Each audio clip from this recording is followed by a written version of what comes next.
आज टॉपिक होची आमठारु बलवान शत्रु को एवं आमठारु बलवान जो सम्मुख अच्छी समस्या को विजय लाभ करने आम को कौन करने से तीनोटी विषय आम आज देखा से शत्रु को एवं से असंभव हुए सम्मुख समस्या को आम अतिक्रम करने विजय साधन करने तीनोटी विषय मान आवश्यक गोटे हूँ पवित्रता, द्वितीय हूँ प्रार्थनाशील, तृतीय हूँ धैर्य आवश्यक। ये तीन विषय आम देखा आम जनाशुना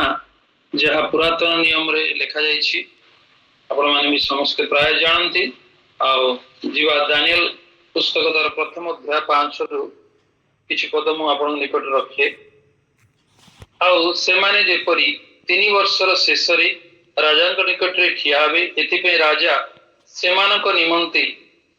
राजार आहार्य द्रव्यरु और पानीय द्राक्षारसरु दैनिक अंश देवा पाए और 3 वर्ष पर्यंत सेमानकर प्रतिपोषण करिवा पाए निरूपण कला। एमानक मध्यरे यहूदा वंशर दानियल, हनानिय, मिसाइल और अजर्य थिले। पुणी नपुंसकाधिपति सेमानकु नाम देला से दानियल को बेल्शाशार, हनानिया को सद्रक, मिशाएल को मैशक और अजरिया को अबदनिगो नाम देला। मात्र राजार आहार्य द्रव्य और ताहार पानीय द्रव्य द्राक्षारस आपना को असुचि न करिवा पाई दानियल निज मन स्थिर कले हेतु से जेपरी आपना को असुचि न करे एथिपाई से नपुंसकाधिपति को निवेदन कला। एटा हम जानिछु प्रत्येक ए अध्याय में अनेक थर पढ़ीछु। आज प्रभु ये अध्याय प्रथम अध्याय किछि अंश, द्वितीय अध्याय किछि अंश, तृतीय अध्याय किछि अंश नै आपण मानक सम्मुख रे रखिया पे हम जाउछि। एटा होछि प्रथम विषय। आ से समय सबठारु शक्तिशाली राज्य थिला आ सबठारु जनाशुना राज्य थिला बाबिल। बाबिल बोली कहले अनेक देश से देश राजा को भय करथिले। से कौन कले ना हठात आसी इस्राएल देश रे आक्रमण करी परमेश्वरंकर कथा प्रमाणे से आसिकी कौन कले ना ताको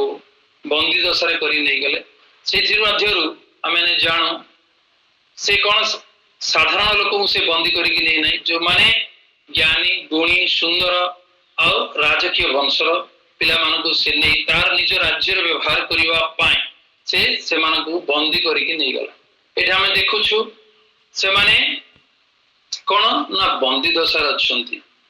आउ से माने होछंती राजकीय जाजक वर्गर पिला माने से माने से देशर इस्राएल रो ज्ञानी गुणी पिला माने ए माने कोन करछंती ना बंदी दशार अछंती किंतु माने कोन कले ना से देश रे थिबा राजा को भय कले नाही। कौन पाई ना से माने प्रथमतः सेठी मध्यरु दानियल जे कि लीडरशिप हिसाब रे से 4 जन मध्यरु से लीडरशिप नेले एथिपई ना से पवित्रता को प्रथम स्थान देथिले। एठा हम देखु जो अध्ययन से हम पढ़िले दानियल प्रथम अध्याय जो 5 रु हम तळକୁ पढ़ले से समय दानियल गोटे निर्णय नेले ना से नपुंसकाधिपति को से कौन कहते नपुंसकाधिपति जे मते ए आदेश दिया जाइछि जे आपण माननको राजकीय आहार रु भोजन पान करी आपण माननको 3 वर्ष परे राजा सम्मुख रे ठिया बा पई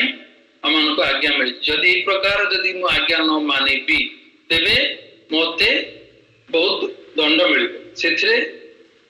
हमें देखु दानियल कौन कले साहसर सहित कौन कले ना नपुंसकाधिपति कहउछंती हमको कौन कर ना राजकीय आहार आमे खाइबु नाही हममानकु साधारण आहार दे हममानकु परीक्षा करंतु। साधारण भाव हम जे देखिबा जने लोक हुष्टपुष्ट होबा गले मांस आवश्यक पड़िबो आउ विभिन्न प्रकार खाद्य पौष्टिक खाद्य खाइले से बलवान और शक्तिशाली देखा जिवो। किते हम कौन देखुछु दानियल, सद्रक, मेशक, अबेदनगो मिलित होई ସେମାନଙ୍କୁ କଣ ଆହାର ସେମାନେ ଡିମାଣ୍ଡ କଲେ ନା ଆମକୁ କେବଳ କେବଳ କଣ ଶାକ ପୂର୍ଣ୍ଣ ଆହାର ଆମକୁ ଦିଅ ଆଉ ଆମମାନଙ୍କୁ ପରୀକ୍ଷା କରି ଦେଖ। ଏ ଧୈର୍ଯ୍ୟ ସେମାନଙ୍କୁ କିଏ ଦେଲା? ପ୍ରକୃତରେ ଆମେ ଯଦି ଦେଖିବାକୁ ଗଲେ ନା ସେମାନେ ଏଇଠି ଆମେ ଦେଖୁଛୁ ଇସ୍ରାଏଲରୁ ସେମାନେ କଣ କଲେ ନା ହଠାତ୍ ବାବିଲ ରାଜା ଆସିଲା, ଆକ୍ରମଣ କଲା, ଏମାନଙ୍କୁ ବନ୍ଦୀ ଦଶା କରିକି ନେଇକି ଗଲା ତା ଦେଶକୁ। ସେଠି ନା ଦାନିଏଲଙ୍କର ନା ସଦ୍ରକର ନା ମେଷକର ନା ଅବୈଦନଗର କିଏ ନିଜର ଲୋକ ଥିଲେ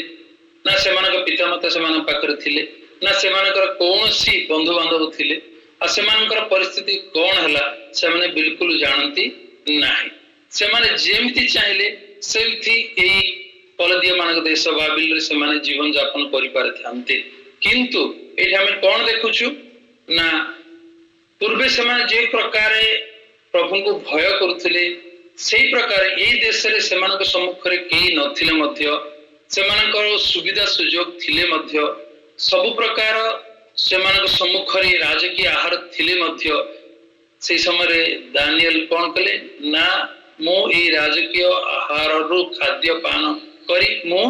ଅଶୁଚି ହେଇପାରିବି ନାହିଁ। ଏ ବିଷୟଟା କେତେ ସୁନ୍ଦର ଆମମାନଙ୍କୁ ଶିକ୍ଷା ଦଉଛି ଯେ ସେ ବହୁତ ବଡ ନିର୍ଣ୍ଣୟ ନେଇଥିଲେ ଯଦିଓ ତାଙ୍କୁ ବହୁତ ପ୍ରକାର ସୁବିଧା ଥିଲା। ଆଜି ଆମମାନଙ୍କୁ ଆମେ ଯଦି ଦେଖିବା ଆମମାନଙ୍କ ମନରେ କଣ ନା ନାନା ପ୍ରକାର ଚିନ୍ତା ଆସିଥାଏ। ହଁ କଣ ନା ଏଇଠି ମୋର ଭାଇ ଅଛି, ମୋ ବାପା ଅଛି, ମୋ ମା ଅଛି, କି ମୋର ଦାସମାନେ ଅଛନ୍ତି, ମୁଁ କଣ ଯଦି ଭୁଲ କରିବି ସେମାନଙ୍କ ସମ୍ମୁଖରେ ମୁଁ ଦୋଷୀ ଗଣିତ ହେବି। ଆମେ କଣ କରୁ ନା ଯଦି ନିଜର ସ୍ଥାନ ଛାଡିକି ଯଦି ଅଲଗା ସ୍ଥାନକୁ ଆମେ ପଳେଇ ଯାଉ ନା ସେତେବେଳେ ଯେତେବେଳେ ଏଇ ପ୍ରକାର ବିଭିନ୍ନ ପ୍ରକାର ମନ୍ଦ କାର୍ଯ୍ୟ କରିବା ପାଇଁ ସୁଯୋଗ ଥାଏ ଆମେ ମନ୍ଦ କରି ଦେଇଥାଉ। କାହିଁକି ନା ଆମେ ସେଇ ଜିନିଷଟା ଯୋଉ ଜିନିଷଟା ଆମେ ପାଳନ କରିବା କଥା ପବିତ୍ରତା ଅନେକ ସମୟରେ ଆମେ କରିନଥାଉ। କାହିଁକି ନା ଆମେ ସେଥିରେ ପ୍ରତିବଦ୍ଧ ନଥାଉ ବା ଆମେ ପ୍ରତିଜ୍ଞା ଯୁକ୍ତ ନଥାଉ। ସେଥିପାଇଁ ଆମମାନଙ୍କୁ କଣ କରେ ନା ଯେତେବେଳେ ପର୍ଯ୍ୟନ୍ତ ସୁବିଧା ସୁଯୋଗ ନାହିଁ ଆମେ ସେଇ ପ୍ରକାର ପବିତ୍ର ଜୀବନ କାଟିବା ପାଇଁ ବାଧ୍ୟ ହେଇଥାଉ। ଯେତେବେଳେ ସୁଯୋଗ ମିଳେ ସଙ୍ଗେ ସଙ୍ଗେ ଅପବିତ୍ରତା କରିବା ପାଇଁ ଆମମାନଙ୍କର ମନ ପ୍ରାୟ ଇଚ୍ଛା ପ୍ରକାଶ କରେ। ଏଇଟା କଣ ପାଇଁ ନା ଆମମାନଙ୍କର ଯୋଉ ହୃଦୟ ଅଛି ତାହା ଅତି କଣ ନା କପଟ ତାରେ ପରିପୂର୍ଣ୍ଣ।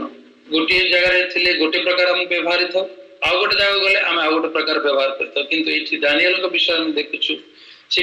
ଦେଶରେ ଥିଲାବେଳେ ଯୋଉ ପ୍ରକାର ତାଙ୍କ ଜୀବନ ଥିଲା ଆତ୍ମୀୟତା, ଏଇ ବନ୍ଦିଦଶାରେ ଆସିକି କୃତଦାସ ଅବସ୍ଥାରେ ମଧ୍ୟ ଆମେ ଦେଖୁଛୁ କଣ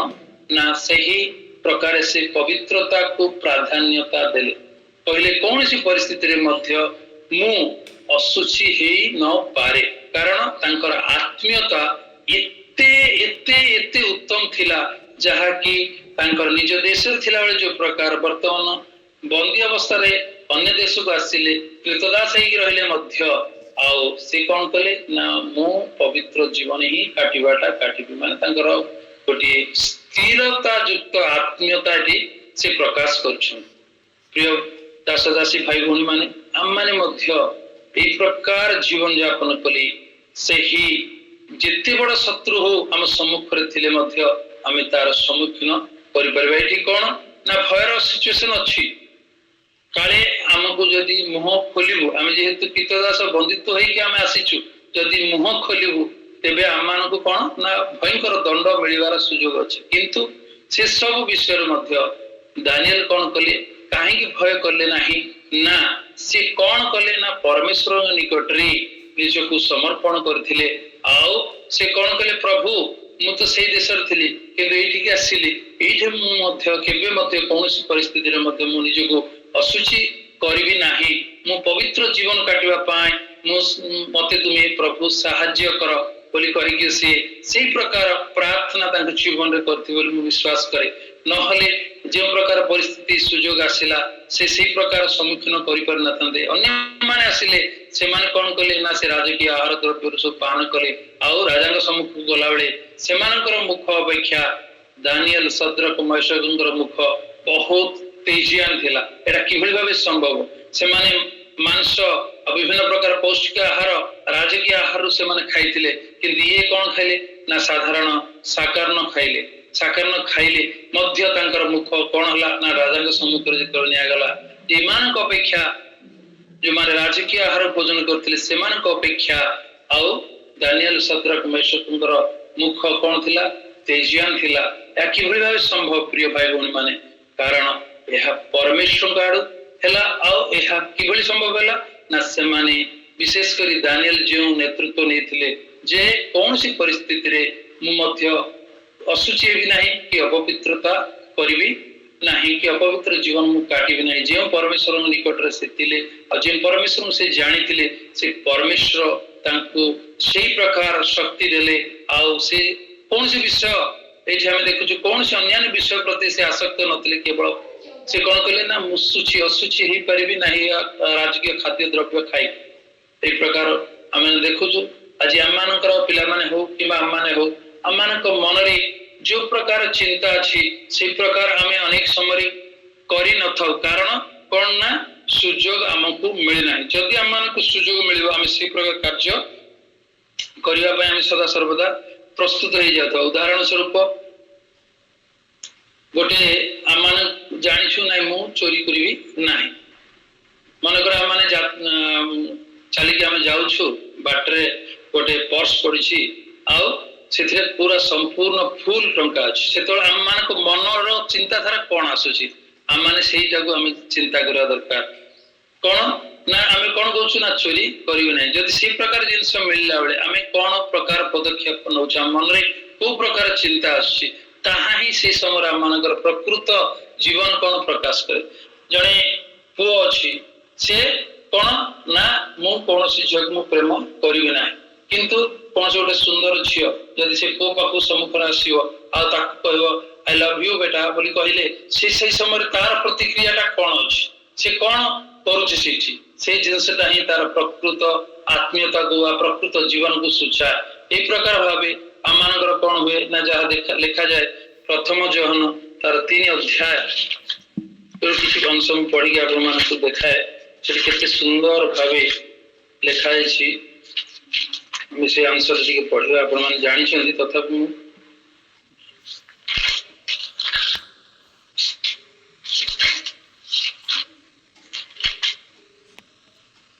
कोड़े 21 पुणी जेकोसी विषय आंभ मान हृदय आंभ मान को दोषी करी से विषय तद्वारा ताहांक छामुरी आपण मानकर हृदय सुस्थिर करि परिबा कारण ईश्वर आंभ मान हृदय ठारू महत ओ से सबु जानती हे प्रिय माने आम मान हृदय जदि आंभ मान को दोषी न करी ताहाले ईश्वर छामुरी आम मान साहस अच्छी ये साहस केमती आसला ना जो हृदय देइछन्ति परमेश्वर से हृदय रे जदि आम देखु 22 पदरे कौन ना पुणी 21 रे ए प्रिय माने आंभ मान हृदय जदि आंभ मान को दोषी न करे विशेष करी आम मान हृदय चिंताधारा जहाँ थाए ताही आम मान कार्यकलाप करने प्राय आम व्यग्र होता जे प्रकार मुझे सुजोग मिलवा संगे संगे आम से कार्य कर आम देखु दानियल को सम्मुख से प्रकार सुजोग थिला किंतु तांका हृदय एते शुद्धता थिला जे परमेश्वर निकट मध्य से कौन कर ना निर्दोष देखा तेणुक से साहस है जहाँ कि नपुंसक जो नपुंसक अधिपति को से निरूपित कर सम्मुख से साहसर सहित ए विषय से उपस्थापन करें से प्रकार आम मान सम्मुख जिते बड़ शत्रु होना कहीं जिते बड़ समस्या होना कहीं समस्या जदि आम सम्मुखीन करें प्रथमे आम आत्मीयता स्थिर हवा दरकार एवं ताहा मध्य कौन ना पवित्रता प्रति स्थिर हवा दरकार द्वितीय विषय देखा जहाँ द्वितीय अध्याय लिखाई स्थान नबुकदनेस्सर गोटे स्वप्न आस स्वप्न कौन कहते ना कहते से देखिए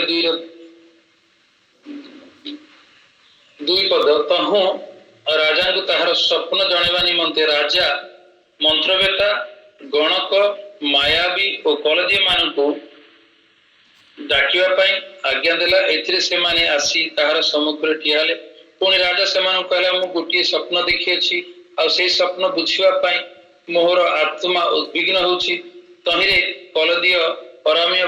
कलदीय माने अराम्य भाषा राजा कहले हे महाराज चिरजीवी हूँ आपण दास मान स्वप्न जनातु आम तार अर्थ प्रकाश करू। राजा कलदीय मान उत्तर दे कहला मो ठारू कथा बाहरी जाइए तुम माने जेबे से स्वप्न और तहिर अर्थ मते न जना तेबे तुम्हें माने खंड खंड हुई पटाजीव और तुम्हें माने और तुम मानकर गृह खतराशी करा जीव। केते अद्भुत विषय से केते मूर्ख राजा आमे जो देखिवा से कौन कहछि मु जो स्वप्न देखिछि मु भूली जाइछि किंतु मते तुम माने स्वप्नर अर्थ कहवा दरकार। यह विषय जो से प्रकाश करछुंदी आ समस्त लोक मान मंत्रज्ञ मान आम देखुची आ कौन ना कौन को मायावी आउ मंत्रवेत्ता पाखे जिते जन थे समस्त से डकैकी ये कथा कहते से किभली भाव संभव महाराज आप जो कथा कहते यहाँ तो कौन मनुष्यर विषय नुहे जे कि प्रकाश कर स्वयं ईश्वर द्वारा हेले ही ताहा संभव हो ताहले से कौन कहछि ना तुम माने यदि न कहबो तेबे कौन ना समस्त को बद्ध कर जो से बद्ध करिया समय मध्य कार पाळी आसला माने देखुछु दानियल सद्रक मेषक अबेदनगर मध्य पाळी आसला कारण से माने मध्य से स्थान रे थिले आ ए राजा के मध्य प्रचारित हला ए गोटे इटा हम देखुछु कोन ना दानियल कर सिछि कोन से हमर दोष थिबा देखुछु की प्रिय भाई मणि माने कारण एठी तांकर कोनोसी दोष नथिला कि कोनोसी प्रकार कोन मंद कार्य से कर नथिले किंतु तांका प्रति कोन राजा के आसिला ना मारी दिया जीव केते भयंकर विषय हम देखुछु से प्रकार आम मान जीवन मध्य कोनोसी हम परिवार मध्य ए प्रकार आस्ता है आपण कोन प्रकार दोष कर नथिबे कि समस्त दोष आपण को प्रति आपण कर्म क्षेत्र मध्य कौन प्रकार आपण भूल काम कर किंतु आपण उच्च अधिकारी माने आपण कहबे आपण लागि सब जिंस होला आपण कहबे कौन कले जे कौन भूल कले जे मो ऑफिसर एक प्रकार कहूछ मु कौन कले जे मो पिला माने मते ए प्रकार निंदा आछंती मु कौन कले जे मो प्रकार ए प्रकार दंड आसी पहुंचला मु तो एथरे कोनसी तार विषय मु किछि जानि नै किंतु कौन विषय न जानि कि कौन प्रकार समस्या न करी कि मध्य मो जीवन हठात काहे गिरदी आसला से प्रकार दानियल सद्रक मेषक जीवन हम देखिवा से माने मध्य कौन सी प्रकार से मानकर भूल त्रुटि नथिला किंतु हठात कौन आसिला तांग प्रति प्रथमे तो से मान को बंदित्व करिकि अन्य देश को निया गला पुनी सेठी प्रथम तो राजा कौन कला ना उच्च पदवी से मान नै स्थापित कला पुनी अलग सडन कौन आछि ना से मान को मारिबा पे आदेश आसी गला सेतोले से कौन करछन दानियल ना से एका नहुंती से कौन कले ना से आमे देखिबा से पदरा टिके पढिबा बहुत सुंदर पद लिखाई छी कौन कले ना राजा को पाखरे टिके समय मागले से कहले मु तो से स्वप्नर अर्थ मु कहि परिबि नाही किंतु मते समय दे जाऊ मु ताहिर अर्थ कहि परिबि नाही किंतु मो परमेश्वर जी अछंती से तार अर्थ और स्वप्न आपन को जणाइबे बोली कहि केते सुंदर देखिबा 17 पद एथिरे दानियल अपना ग्रह गले आ से ओ तांकर संगी माने जेपरी बाबिल रो अन्यान्य विद्वान मानक संगी विनष्ट नहिले एथि पई एही निगूढ़ विषय रे स्वर्गस्थ परमेश्वर को अनुग्रह प्रार्थना करिबा पई अपना संगी हनानिया मिसाइल ओ अजरे को सही वृत्तांत जणाले रे हम कोन देखुछु ना जहा राजा आज्ञा ये हला सेथिरे कौन कले से दानियल से निज गृह गले आउ समस्त वृत्तांत कहउछंदी पुणी से कौन करछंदी ना परमेश्वर निकट रे से माने मिलित होई प्रार्थना करछंदी एका दानियल नुहे से कौन कले ना तांख थिबा संग मान को नेई की कौन कले ना प्रार्थना कले प्रार्थना करियो द्वारा कौन हला ना तांक जीवन प्रति जो विपद थिला से विपद रु जे शत्रु स्वरूप ठियाइथिले से देशर राजा और से राजा होचन अति मूर्ख राजा जहा थरे आज्ञा जाय प्रेरित होइछि माने निश्चय ताहा सफल होबार अछि न हले अति भयंकर परिस्थिति हबो तेनो से भली राजा को सम्मुखीन करिवा पाए से शक्ति किए देले ना ए माने हेउछंती सेही प्रार्थनाशील व्यक्ति जो माने आमे एठु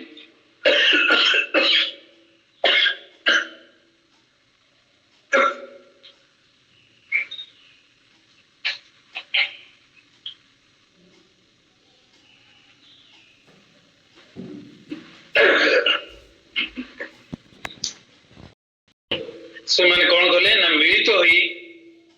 परमेश्वर निकट रे से प्रार्थना कले। प्रार्थना करने द्वारा परमेश्वर कौन कले ना जो स्वप्न राजा देखी से राजा स्वप्न एवं ताहार अर्थ स्पष्ट रूपे क्या प्रकाशित है ना ये जो माने प्रार्थना शील थे। केते सुंदर विषय परमेश्वर असंभव को संभव रे परिणत कर देखी पार्छ। कारण ना कौन सी मनुष्य द्वारा यह संभव नथिला। से समय महान मंत्रज्ञ माने थिले गणक लोक माने थिले मायावी माने थिले तथापि से माने पारले नाही। किंतु मानक परमेश्वर से कौन ना समस्त विषय को से प्रकाश करवा परमेश्वर अटंती। तेणु से कौन कले ना जिते से माने मिलित होई प्रार्थना करछंती प्रार्थनार प्रत्युत्तर स्वरूप तांका प्रति जो मरण दंड थिला से मरण दंडरू परमेश्वर तांको मुक्त कले। तृतीय विषयटी है आम शत्रु को सम्मुखीन करें से धैर्यर आवश्यक। जहाँ तृतीय अध्याय किसी अंश आम पढ़ा या जोड़ी की आम जान तृतीय अध्याय राजा कौन कले गोटे प्रतिमा निर्माण कले आ से प्रतिमा सम्मुख समस्त को प्रणाम करने आज्ञा प्रचारित है। से समय दानिएल शद्रक मेशक छड़ा अन्य कौन सी माने समस्ते से दंडवत कले किंतु तीन जन से माने कौन कले ना से प्रतिमा को दंडवत कले नहीं। तार परिणति कौन है आम टे देखा कौन एते सुंदर ये कहले माने ये करेंगे तार 3:16 पदर एक प्रकार लिखा जाए शद्रक मेशक अबेदनगो राजा को उत्तर कर कहले हे नबूकदनेस्सर। देखते ना कौन गोटे शब्द राजा बोली से संबोधन करना कौन कहते हे नबूकदनेस्सर माने संभव विषय कि कौन राजा आज्ञा पारित है ना से माने जदि सही प्रतिमा को दंडवत न करेंगे अग्निमय अग्निकुंड से पका एभली परिस्थिति समय शद्रक मेशक अबेदनगो कौन करछंती राजा को राजा बोली संबोधन करना ना धरिकी कहते हे नबूकदनेस्सर। ये विषय आपण को उत्तर देवार आंभ मानकर प्रयोजन नहीं। जेबे सेपरी हुए तेबे आंभे माने जहांकर सेवा करू आंभ मानकर सही परमेश्वर आंभ मान को प्रज्वलित अग्निकुंड रक्षा करने को समर्थ अटंती। आउ हे महाराज से आपण हस्तर आम मान को उद्धार करेंगे। मात्र जेबे न करती तेबे हे महाराज आम माने जे आपण देवतागण सेवा करू ना कि आपण स्थापित सुवर्ण प्रतिमा को प्रणाम करू ना यह आपण ज्ञात हेतु एटा केते बड़ विषय। यहाँ राजा गोटे मूर्खर काम कर जाऊला से मूर्ख राजा सम्मुख एमान को हे नबूकदनेस्सर माने एटा छोट विषय नुहे। आप चिंता करंतु राजा को राजा बोली संबोधन करवाटा अलग ना जिते बड़े से धैर्यर सहित कहते से राजा कोभली स्थिति थे चिंता कर जड़े उच्च पदस्थ लोक को आप सम्मान देकी आज्ञा कहवाटा केमती ना धरिकी जिते आप कहे शरीर को प्रकार आस माने से सिंहासन पूरा थरी थी। ये छोट छोट बालक माने 15-17 वर्ष बालक माने मो ना धरिकी मत धमक दौरान